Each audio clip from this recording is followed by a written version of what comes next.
I remember a while back, right?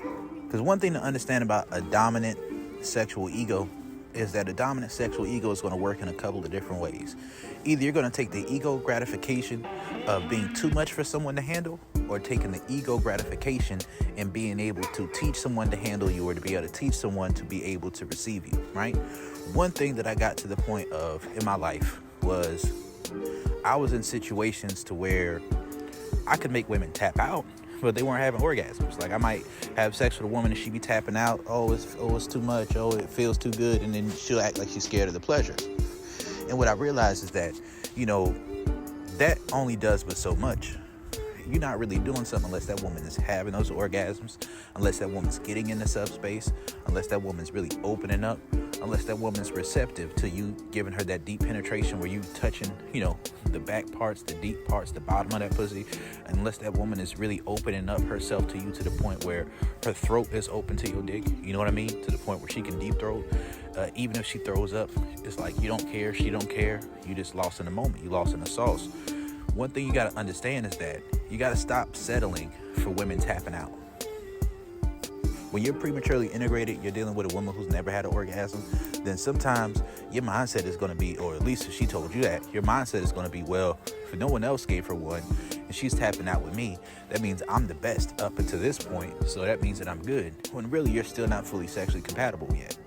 And you're going to be afraid of her going to sleep with somebody else and doing that if you're prematurely integrated. So what I say is you have to set certain standards, set certain goals sexually for your relationship, set certain goals and certain standards of how compatible you need to be with a woman in order to be in a relationship with her. And the standards I like to set are, if you are emotionally invested to her and she does that with somebody else, but she wouldn't do it with you, how would you feel about it? If it's something you don't want to do, it don't matter, right? But if it's something you want to do, but you're not doing, then you're not compatible enough to actually be in a relationship, especially if it's something that gives you a high level of pleasure that you've experienced before or you want to experience, and you're going to be having a wandering eye, right? A wandering ear, trying to have those experiences elsewhere, or if it's something that strokes your ego to the point where you feel like that makes you very compatible with the woman. Because one thing to understand about premature integration is that when the moment that you start integrating emotion into sex in a relationship is often at the point that hinders your ability to take certain levels of the sexual compatibility further, because you're starting to trade feminine energy in exchange for sexuality, right? You're starting to trade your resources, your time, your energy, right? You're starting to trade being emotionally empathetic, sympathetic, understanding, caring, doting on a woman, thinking that that's going to elevate you. And it can elevate you, but it's only going to elevate you if you're past a certain point sexually with the woman. And that point that you have to be past sexually with the woman is where she's tapping in, not tapping out, right? When she's tapping in, right? And sometimes how tapping out at work is, sometimes a woman will be in a situation, and one of the greatest compliments I've ever been given by a woman was, she said, I really appreciate the fact that you know the difference between me saying stop because it feels too good and ignoring me, and me saying stop because it feels uncomfortable. You have to gain enough experience and nuance to understand that. Like for me, I didn't start giving women vaginal orgasm from penetration until I was able to tell the difference between those two things and keep going and ignore them and pin them down and beat that pussy into submission, right? So I could stroke it into submission.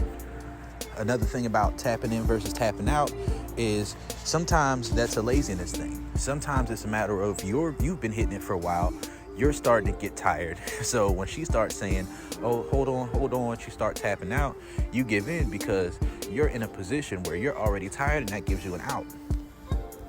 Or you get frustrated and you just go ahead and come, right? You just go ahead and get your nut off because it's like, all right, cool, she on that shit now. And it's something that will stroke your ego for a little while, right? Like, yeah, she tapping out, she can't handle me. But do you really think it's smart for you to be in a relationship with a woman who can't handle you sexually when there are other women who can? You don't think eventually that's going to go into the back of your mind to where you're going to feel some type of way about that woman that's not going to be positive? You got to know how to tap a woman in, not just tapping her out, right? If you're eating a pussy and then she starts, getting scared of the pleasure, you got to know how to get that woman aroused enough to where she gets out of her masculine energy and then she gives herself over to the moment. You have to know how to paint a picture for a woman about what it's going to feel like, what it's going to be like. And oftentimes you got to have those experiences with other women in order to do that, right? And that's one part that can be tricky. I can give niggas the game on that, but, I can do that another time. But you got to know how to tap a woman in instead of tapping a woman out. Because when you're masculine and dominant, it's not just about getting that emotional stimulation of saying, okay, well, I'm too much for her, so I feel like we're good. No, a woman one day can deal with a man who has a smaller penis, right? That smaller penis can feel like it's too much for her. But after she gets truly opened up sexually, then that pussy will start to expand. When she starts getting fully aroused, it'll start to expand and open up to the point where she can encompass a lot more than she used to. So sometimes when you're tapping out, you're in the job early, and then you're trying to act as if, oh, I'm too much for her, so you're willing to be with her. And a lot of that comes from a fear of what happens to a woman when the Pandora's box of her sexuality opens up, right? Because there's a certain point a woman reaches, right? Where if she's tapping out, cool, right? She's had enough, right? But then you finally give her one orgasm. Well, after a woman crosses that line of having one orgasm, if you stay on top of it, you're diligent with your sexual goals, your sexual standards, and the way you're running your program, you know how to arouse her, turn her on. Then after a while, she goes from one, then she's having like 2 in a session. Then after she's having 2 in a session, she starts to have 3. Then by the time a woman's having like 4 orgasms from penetration, that's when they start to blend together and she starts having multiple orgasms that go back to back, right? That's when she's tapping in. Sometimes a woman will tap out. It's not because the pleasure is too good. It's because she's starting to chafe. It's starting to get abrasive, right? Starting to get abrasive because she's lost her arousal over the time you've had sex, which means she wasn't aroused enough when you started having sex, or she's not feminine enough to actually be in the moment and to give over to being submissive, right? She's too much in her masculine energy, so she has expectations, or at least she has boundaries and limitations that she places on the sexual pleasure that she will receive from you. The biggest red flag in a relationship for your sexual compatibility is a woman who puts limitations on how much pleasure she will allow you to give her. That means she probably has a gentleman gigolo complex. That doesn't mean that that's going to be consistent with every man that she comes across. You got to understand that.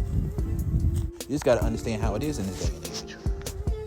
You got to understand how it is in this day and age. So the goal is not to get a woman to tap out. It's get her to tap in. Like some guys will say, oh yeah, she gagged on the dick, right? It hit the little dangly thing in her back of her throat, right? Listen, on a 9 level of sexual attraction, that's when a woman gets up to the place where you tell her, I don't care if you throw up, put that dick in your throat. At that level, a woman's not so much worried about her comfort, right? It's not about comfort. It's about pure lust and desire. At that point, you can just grab a woman's head, grab her by her arm, don't say shit to her, walk over to the corner, say get on your knees. She get on your knees, say put your hands on your knees, right? And then when you put your dick out, she looks at it, she know what time it is. She get on her knees, you grab her by the back of her head, and you put it in her mouth, and you say, I'm about to put it in your throat, or you stroking it. You ain't gotta jump straight into it. You warm her up a little bit, but you treat her mouth with the same energy that you would her vagina, right? To the point where a woman can get to the point where she can have orgasms simply from sucking dick. Right? Getting her submissive sexual ego when she's giving you head, and then next thing you know, you right up in her throat.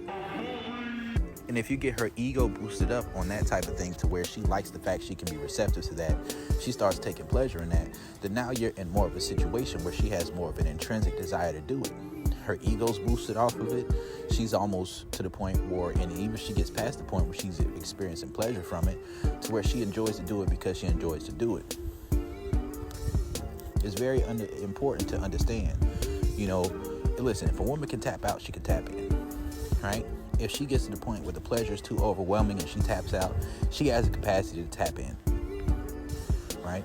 If she gets to the point where she gets close to having an orgasm from penetration, but she doesn't quite get there, then she can tap in. And it's not really about putting pressure on her, but it's more so about finding the positions that work for you, working through the mindsets, getting her to be more open, letting her know that you're not judgmental, having conversations with her, holding your emotions back when you hear things you don't like to hear, right?